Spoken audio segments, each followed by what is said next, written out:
Hariom friends Odia online channel आपन स्वागत। तो आज भिडियो आपण समस्त को श्रीपंचमी और सरस्वती पूजा उपलक्षे समस्त को हार्दिक शुभकामना और शुभेच्छा। तो आपणकर दिन माँ को कृपार आनंदमय हो, आपण जीवन में सुख समृद्धि आसू, कौन भी अभाव संकट आपण न रो, यह ही माँ को निकट प्रार्थना। तेज आज भिडियो आम जाना कि आज 5टी राशि भाग्य में शुभ समय आगमन होगा जाऊँगी। तो भिडियो को निश्चिंत रूप शेष पर्यटन देखूँ। हेबाकु जाउछि बड़ धरणर राशि परिवर्तन। एही परिवर्तन 5 गोटी राशिर व्यक्तिमानक भाग्य रे लेखा होइछि राजयोग। एमानकर जीवन रे खुशीर समय आसबाकु जाउछि। ज्योतिष शास्त्र विद्वानक कथा मानिबा तो मनुष्यमानक जीवन रे तांकर ग्रहर चलनर बहुत ही अधिक महत्व रही थाए। ग्रहमानकर चलनर कारण ही मनुष्यंकर जीवन रे सफलता किंबा विफलता आसी थाए। यह भी कारण अटे कि प्रत्येक जिनिस पई आजिर समय राशिचक्र को ही देखा जाय थाए। अलग अलग राशि सहित जड़ित व्यक्ति ग्रहमानकर प्रभाव पड़ा कारण एपरी कहुच्छी एपरी एक परिवर्तन आसवाक जाऊँगी, जो कारण किसी राशि सहित जड़ित व्यक्ति जीवन संपूर्ण भाव में बदल जाव। अचानक भाव में यह राशि व्यक्ति भाग्यर ताला खोलीज, नुआ नुआ खुशीर खबर शुणा भी मिल। तो आसतु ए जाना से 5टी राशि मान विषय जो मान भाग्य आसवाक समय बदलवाक जाऊँगी। प्रथम रही वृष राशि। वृष राशि व्यक्ति यह राजयोग अत्यंत ही शुभ सब्यस्त हो। लंबा समय धरी आपण जो समस्या मानक घेरी हो रही से आपको मुक्ति मिल। आपण को नुआ नुआ अवसर प्राप्त हो जहाँ आपण को उन्नति आड़ को नहीं जीव। यही जोग कारण आपणकर नुआ मित्र सृष्टि हे जहाँ आपण लाभकारी सिद्ध हे। आपण को सठिक दिग देखाइबे। व्यापार मान आग को आसुवा समय अत्यंत ही शुभ रहिबार अछि। धनर वर्षा पर किसी जोग रहिबो, अर्थात धनजनित समस्या रहिबो नाही और आपण धनजनित अभाव अनुभव करिबे नाही। द्वितीय रही कन्या राशि। कन्या राशि जातक मान भी यही राजयोग शुभ फल प्रदान करिबार अछि। जीवन साथी सहित आपनकर संपर्क बहुत ही भल रहिबो। दाम्पत्य जीवन में जहाँ भी किसी कष्ट रही जहाँ भी किसी समस्या मान चलुला ताहा दूर हेबो। एही समय आपण को कौन भी शुभ खबर प्राप्त हो पारे जार आपण बहुत दिन धरी अपेक्षा कर रही। भाग्यर संपूर्ण सहयोग आपन को प्राप्त हो जहाँ आपण को प्रगति आड़ को अग्रसर कराइब।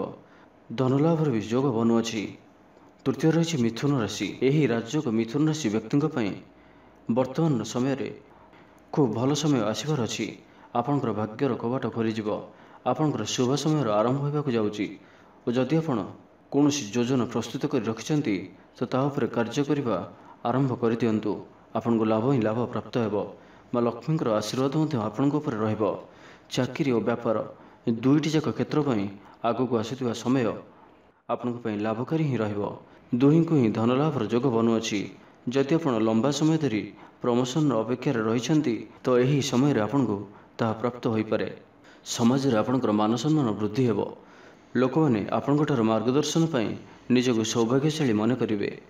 चतुर्थ रही कुंभ राशि। कुंभ राशि व्यक्ति को सबुठार बड़ लाभ धनर ही हो। व्यापारी मान व्यापार क्षेत्र में अधिक धन लाभ हो। आपणकर कलात्मक और सृजनात्मक शक्ति अचानक भाव में वृद्धि हो जहाँ आप निजे ही अनुभव करें एवं जार लाभ आपण को लंबा समय धरी मिल।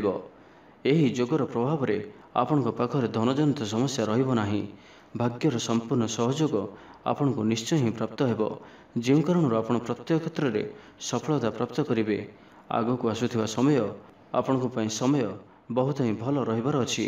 शुभ समय आगमन होगा जाऊँगी। पंचम एवं शेष रही मीन राशि। आपणकर समय आग को बहुत ही शुभ फलदायक रहिबार अछि। कोर्ट कचेरी विषय निर्णय आपणकर पक्षर रही पारे। स्वास्थ्य आपणकर संपूर्ण भल रहिबो। व्यापारी मान को लाभ मिल। चाकरी क्षेत्र में रही कौन भी बाधाविघ्न दूर हो और समस्या मानकर सहजरे आपण समाधान करेंगे। यही समय आपण द्वारा करा कहार भी किसी भी सहायता आपण को उच्च धरणर लाभ प्रदान करिबो। तेबे यही जो 5टी राशि विषय कहगला यही 5टी राशि मान बहुत ही शुभ समय आरंभ होगा जाऊँगी। आपण यही 5टी जाक राशि व्यक्ति गोटे कथार ध्यान रखु कि आपण यही समय आपण द्वारा करा अन्य प्रति किसी भी साहाय्य सहयोग सहायता आपण को ही अधिक रु अधिक लाभ प्रदान करिबो।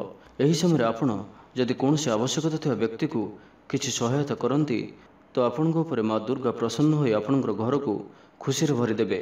निश्चय रूपे आपण माँ कृपा निश्चय ही आपन को प्राप्त हेब। किंतु गोटे कथा ध्यान रखु कि आम 100% कर्म उपर ही भरोसा रखा आवश्यक। तापर ही भाग्यर सहयोग प्राप्त हो पार और तापर नियति और भगवान इच्छा। एथिपाई सर्वप्रथमे निजर कर्म को ही आप ठीक रखु, तेबे ही आपन को भाग्यर सहयोग निश्चय ही प्राप्त हेब। तो यह से ही 5टी राशि जो आज ही एम जीवन में अनेक चमत्कारी परिवर्तन आसवाक जाऊँगी। तो भिडियोटी भल लगी कमेंट बॉक्स रे जय माँ सरस्वती व माँ बोली लिखि दिंतु एवं भिडियोटी को लाइक करने सहित जो मैंने चैनल सब्सक्राइब करना सब्सक्राइब करने सहित पाखे बेल आइकन प्रेस करूँ, जहाँफल आम जो भिडियो अपलोड करूँ सर्वप्रथम पाइपर। धन्यवाद।